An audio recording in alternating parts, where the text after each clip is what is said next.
Election तरमीमी act 2024 के खिलाफ दायर दरख्वास्त पर समाअत। लाहौर हाई कोर्ट के जस्टिस सुल्तान तनवीर अहमद ने केस सुनने से मुआज़रत कर ली। केस की फाइल कायम मकाम चीफ जस्टिस को भिजवा दी।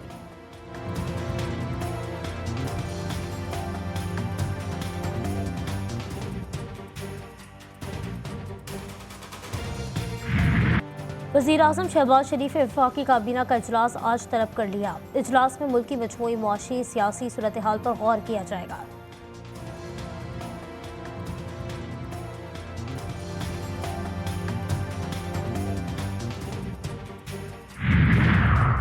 महंगाई से परेशान अवाम के लिए अच्छी खबर। पेट्रोलियम मसनूआत की कीमतों में 12 रुपये फी लीटर तक कमी का इम्कान। पेट्रोल की कीमत में 9 रुपये फी लीटर से ज़ायद की कमी मुतवक्के। डीजल की फी लीटर कीमत में 8.5 रुपये तक कमी का इम्कान।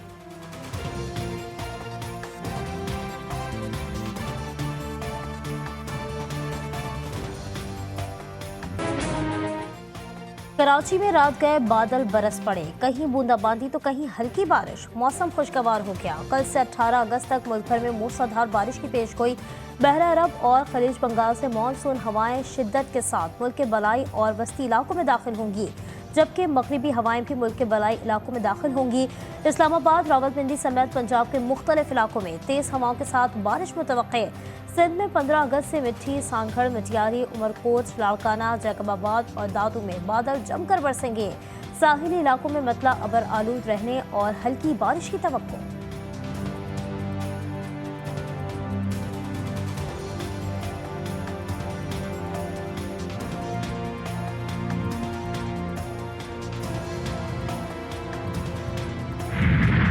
साबिक DGISI लेफ्टिनेंट जनरल रिटायर्ड फैज़ हमीद के खिलाफ फील्ड जनरल कोर्ट मार्शल का अमल शुरू। ICR के मुताबिक सुप्रीम कोर्ट के अहकाम की तामील करते हुए लेफ्टिनेंट जनरल रिटायर्ड फैज़ हमीद के खिलाफ टॉप सिटी केस में शिकायत का पता लगाने के लिए तफसीली कोर्ट ऑफ इंक्वायरी की गई।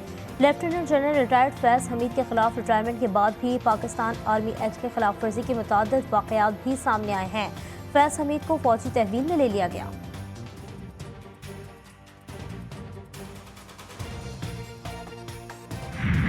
फौज में खुद एहतसाबी एक सख्त कड़ा मगर शफाफ अमल है, एक खुदकार अमल जो हर वक्त जारी रहता है। इस फौज में हर वक्त ये खुदकार जो निज़ाम है खुद एहतसाबी का, ये सब भी चल रहा है और चलता रहता है। फौज में खुद एहतसाबी एक कड़ा, सख्त, शफाफ और खुदकार अमल है जो हर वक्त जारी रहता है। 7 मई को होने वाली न्यूज़ कॉन्फ्रेंस में DG ISPR का कहना था कि जितना बड़ा ओहदा उतनी बड़ी जिम्मेदारी। हमें अपने अकाउंटेबिलिटी सिस्टम पर फख्र है।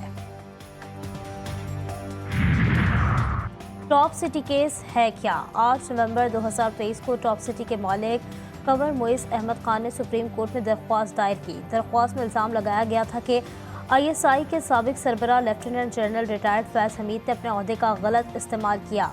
12 मई 2017 को दहशतगर्दी के एक मुबैना केस के सिलसिले में टॉप सिटी के दफ्तर और मोइस खान की रिहाइशगाह पर छापा मारकर सोने, हीरो के जेवरात और रकम समेत कीमती सामान लूट लिया गया। फैज़ हमीद ने मुद्दई से मुलाकात की और कहा कि छापे के दौरान छीना गया 400 तोला सोना और नकदी के सिवा कुछ चीज़ें वापस कर देंगे।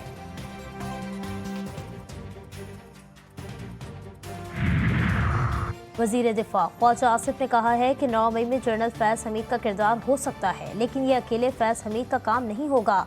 जनरल फैज़ हमीद का रिटायरमेंट के बाद भी सियासी वाक़यात में हाथ रहा, वो बाज आने वाले नहीं थे।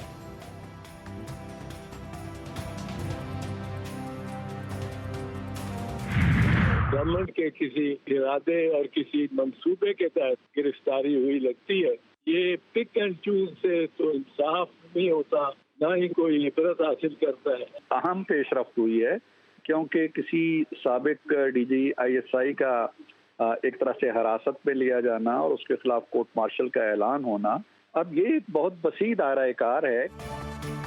हुकूमत के किसी इदारे या किसी मंसूबे के तहत ये गिरफ्तारी लगती है। सीनियर कानूनदान और पीपल्स पार्टी रहनुमा एहतसास अहसन का कहना है कि ये सनसनीखेज बात नहीं है, मामला कुछ अरसे बाद सामने आएगा।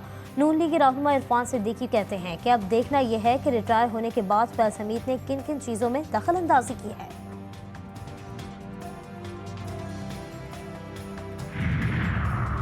मस्तूंग में गाड़ी पर फायरिंग से डिप्टी कमिश्नर पंचकोर जाकिर बलोच जा बहा। क्लेविस हुक्काम के मुताबिक मस्तूंग के इलाके में हुई, जहां नामालूम अफराद ने डीसी पंचकोट की गाड़ी पर फायरिंग की। फायरिंग के नतीजे में डीसी पंचकोट जाकिर बलोच और डिस्ट्रिक्ट काउंसिल पंचकोट के चेयरमैन अब्दुल मालिक बलोच जख्मी हो गए। जख्मियों को अस्पताल मुंतकिल किया गया, जहां जाकिर बलोच जख्मों की ताब ना लाते हुए जाँ बहक हो गए।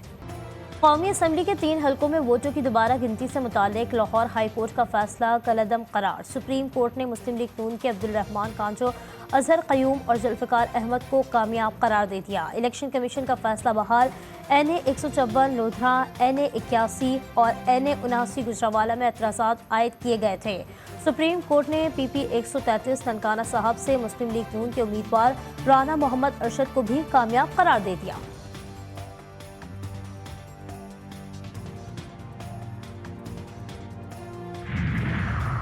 लाहौर हाई कोर्ट के फैसले में आईनी सकल नहीं कि मुदाखलत की जाए। दोबारा गिनती की दरख्वास्त मुस्तरद करने का इख्तियार ख़त्म करने से इंतखाबी अमल मुतनाज़ा होगा। जस्टिस अकील अहमद अब्बासी ने केस में इख्तिलाफी नोट लिखा और कहा कि इंतखाबी अमल मुकम्मल होने के बाद इलेक्शन कमीशन का किरदार ख़त्म हो जाता है। आइन के मुताबिक इंतखाबी तनाज़ात पर इलेक्शन ट्रिब्यूनल से ही रुजू किया जा सकता है। इलेक्शन कमीशन का इंतखाबी तनाज़ात पर दिया गया हुक्म इसके दायरे इख्तियार से तजावुज़ है।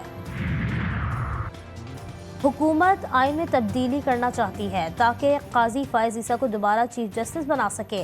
बानी PTI ने अडियाला जेल में सहाफ़ियों से गैर रस्मी गुफ्तगू करते हुए कहा कि हुकूमत ने अगर मखसूस नशस्तों का फैसला नहीं माना और चीफ जस्टिस को एक्सटेंशन देने की कोशिश की तो हम एहतजाज करेंगे।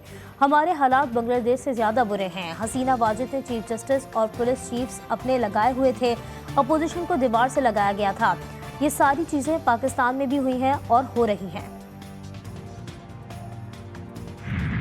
काउंटिंग की आड़ में कोशिश की जा रही है कि हमारी जीती हुई सीटें इनको कन्वर्ट किया जाए और उस जीत को डिफीट में तब्दील किया जाए। सुप्रीम कोर्ट का जो फैसला आया है उससे हमें बड़ी मायूसी हुई है। हमारे 4 सीटें एक स्ट्रोक के साथ किसी और पार्टी को देने की कोशिश की गई है। सुप्रीम कोर्ट में आज इंसाफ का कत्ल हुआ। हमारी 4 नशिस्तें एक स्ट्रोक से किसी और सियासी जमात को दे दी गईं।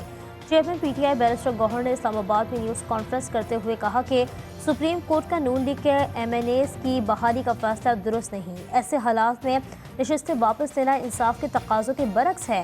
PTI रहनुमा शिबली फराज ने कहा कि हमारा आइन कमज़ोर से कमज़ोर तर होता जा रहा है। इस मुल्क का क्या होगा जिसमें आइन को भी तब्दील करने की कोशिश की जा रही है।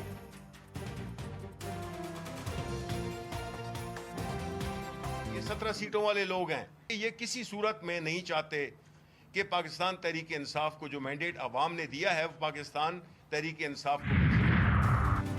वज़ीर आज़म के मुशीर बराए सियासी उमूर राना सनाउल्लाह ने बताया कि इंतखाबी क़वानीन में हालिया तरमीम के बाद इत्तेहादी जमातें पार्लियामेंट में 2/3 अक्सरियत हासिल करने के लिए तैयार हैं। उन्होंने कहा कि इलेक्शन कमीशन की जानिब से नोटिफिकेशन जारी होने के बाद ये बाज़ाब्ता तौर पर किया जाएगा।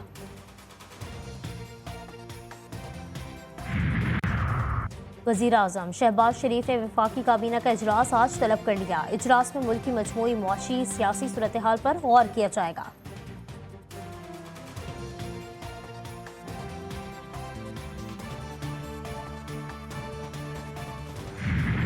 अमरीका को किसी भी वक्त ईरानी हमले की इत्तलात मौसूल। व्हाइट हाउस ने ईरान से निपटने के लिए दुनिया भर की फौजें मशरिक़ वस्ता भेज दी। अमरीका के कौमी सलामती के तर्जुमान जॉन कर्बी ने कहा है कि ईरान की जानिब से बड़े हमले किए और हमें तैयार रहना चाहिए। इसराइल अपना दिफा कर सकता है और इसराइल को दिफा में मदद के लिए अमरीका मौजूद है। मशरिक़ वस्ता में कशीदगी कम करने के लिए बरतानवी वज़ीर आज़म सर केयर स्टार्मर ने ईरानी सदर को टेलीफोन किया। बरतानवी वज़ीर आज़म सर केयर स्टार्मर ने कहा कि ईरान इसराइल पर हमले से बाज रहे, जंग किसी के मफाद में नहीं है। बरतानवी वज़ीर आज़म ने ईरानी सदर मसूद पज़ेश्कियान से फ़ोन पर 30 मिनट तक बातचीत की। ईरानी सदर मसूद पज़ेश्कियान ने वाज़ेह किया कि ईरान में बैनुल-अक़वामी क़वानीन और ज़वाबित के तहत इस्माइल हनिया की अपनी सरजमीन पर शहादत का जवाब देने का हक रखता है।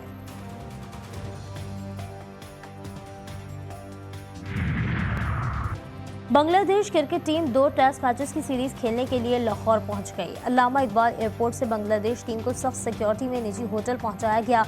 बांग्लादेश टीम कुल और इस वक्त कल कज़ाफ़ी स्टेडियम में पहला ट्रेनिंग सेशन करेगी। पहला मैच 21 अगस्त से रावलपिंडी, जबकि दूसरा टेस्ट 30 अगस्त से कराची में शुरू होगा। टेस्ट सीरीज के टिकट्स की फरोख्त कल से शुरू होगी। यौम आज़ादी की तैयारियां आखिरी मराहिल में दाखिल। शहर के मुख्तलिफ मुकामात पर लगे स्टॉल्स पर शहरी शॉपिंग में मसरूफ है। कोई बैच खरीद रहा है तो कोई मलबूसात।